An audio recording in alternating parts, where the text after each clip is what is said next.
अकाल जी। सत श्री अकाल।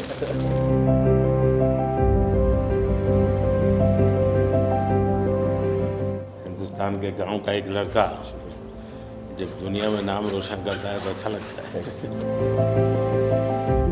और आप तो नसीब वाले हो जी, आपके परिवार ने आपका नाम दिलजीत रखा तो आप जीतते ही जाते हो लोगों को।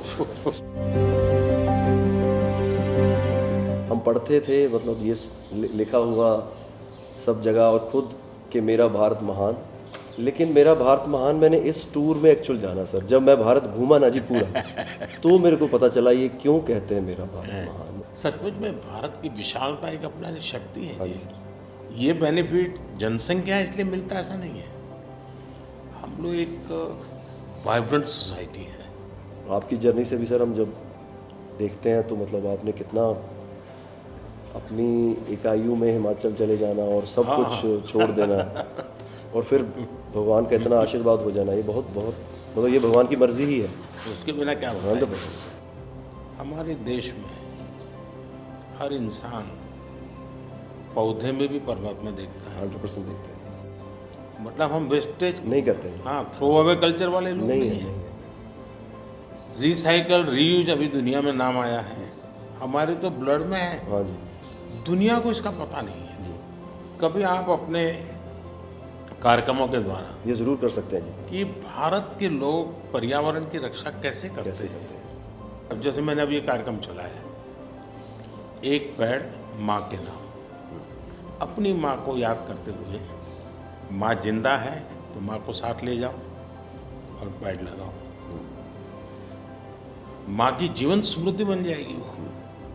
और माँ जिंदा नहीं है अब तो फोटो लेकर के जाओ, लेकिन माँ को कहो माँ तुम्हारे लिए ही है। हमारे लिए पेड़ है। तो अपनी माँ जिसने हमें जन्म दिया और ये धरती माता जो जीवन देती है, दोनों को हम एक प्रकार से जी आज करोड़ों लोग ये काम कर रहे हैं। हाँ, भारत में सबसे बड़ा अगर कोई जादू जिसको कह लो तो वो योग है।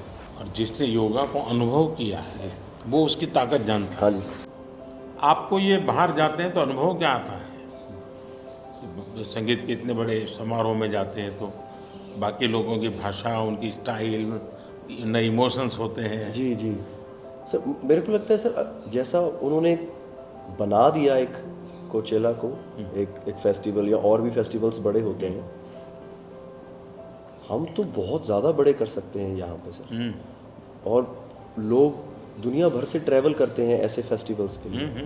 तो हमारा तो इतना रिच कल्चर है, अगर हम ढाबे में बैठ के भी खाना खा रहे हैं और कोई राजस्थान में गा रहा है तो इतना सुरीला गा रहा है कि बंदा बोलता है कि मैं गाना छोड़ दूं यार, ये इतना अच्छा गाना गा रहा है।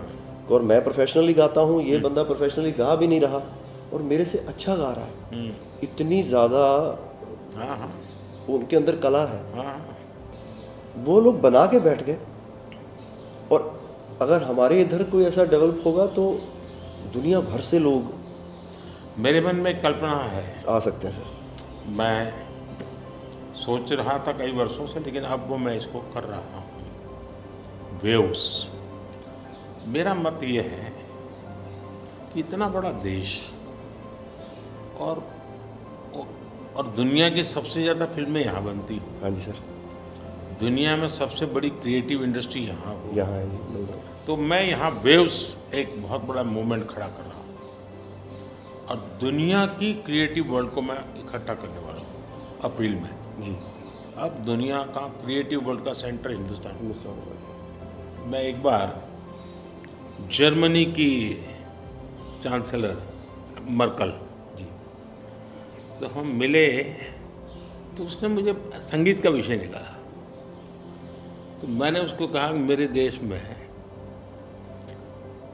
सूर्योदय के पहले संगीत हो ये अलग है और सूर्योदय के बाद अलग उसका है। टाइम अलग है। हाँ जी। मैंने कहा मेरे अलग अलग प्रहर मेरे यहाँ होता है, हर प्रहर का संगीत होता है।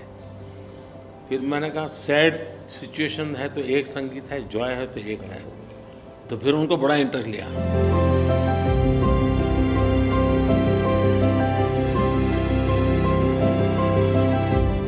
मैं सचमुच में साहबजादों का जो बलिदान है, जी सर।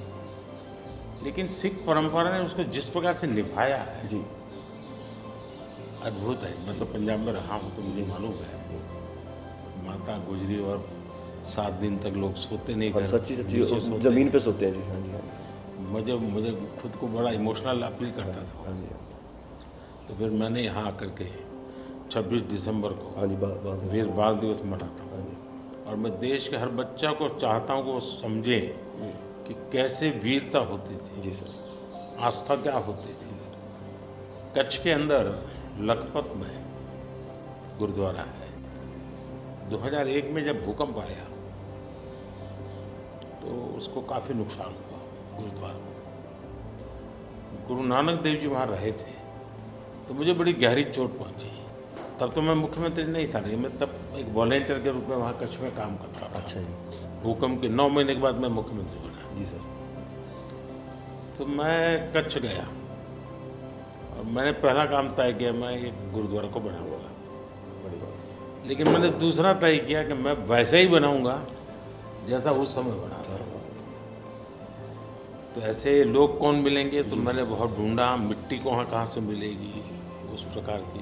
जी, आखिर में मैंने राजस्थान से कलाकारों को लाया, आर्टिस्टों को, और उनके बाद जैसा था वैसा बनाया। ऐसा तो मैंने आपका इंटरव्यू देखा था सर अभी हाल ही में, हाँ, उसमें जब आप अपने माँ और गंगा माँ की बात कर रहे थे, जब आप इमोशनल हो गए सर, वो मुझे बहुत टच किया। मतलब वो एक हमारे लिए आप प्रधानमंत्री एक बहुत बड़ा पद है, तो हम शायद एक जो उसके पीछे एक माँ और बेटा और इंसान है, वो कई बार वो निकल जाता है, भूल जाता है, क्योंकि एक ओहदा बहुत बड़ा है।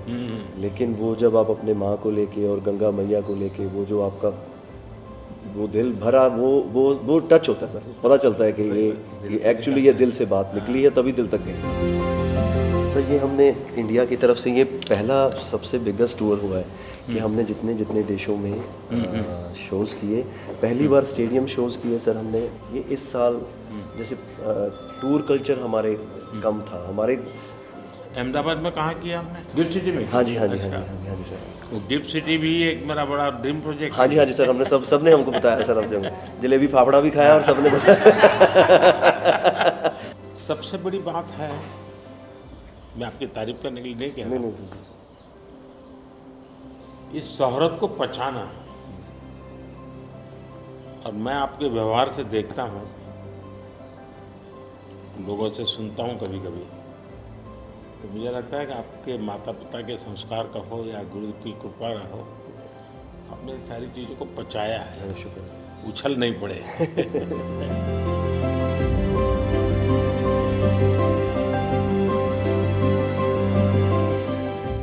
ਉਹ ਕਹਿੰਦੇ ਕਿੱਥੇ ਹੈ ਤੇਰਾ ਰੱਬ ਦਿਸਦਾ ਹੀ ਨਹੀਂ, ਮੈਂ ਕਿਹਾ ਅੱਖਾਂ ਬੰਦ ਕਰ ਧਿਆਨ ਧਰ ਮਹਿਸੂਸ ਕਰ, ਇਹ ਮਸਲਾ ਬਾਹਰ ਦੀ ਅੱਖ ਦਾ ਨਹੀਂ ਅੰਦਰ ਦਾ ਹੈ, ਮੈਂ ਕਿਹਾ ਅੱਖਾਂ ਬੰਦ ਕਰ ਧਿਆਨ ਧਰ ਮਹਿਸੂਸ ਕਰ, गुरु नानक ता अंग संग है, तू ही बस गैर हाजिर है, गुरु नानक गुरु नानक गुरु नानक।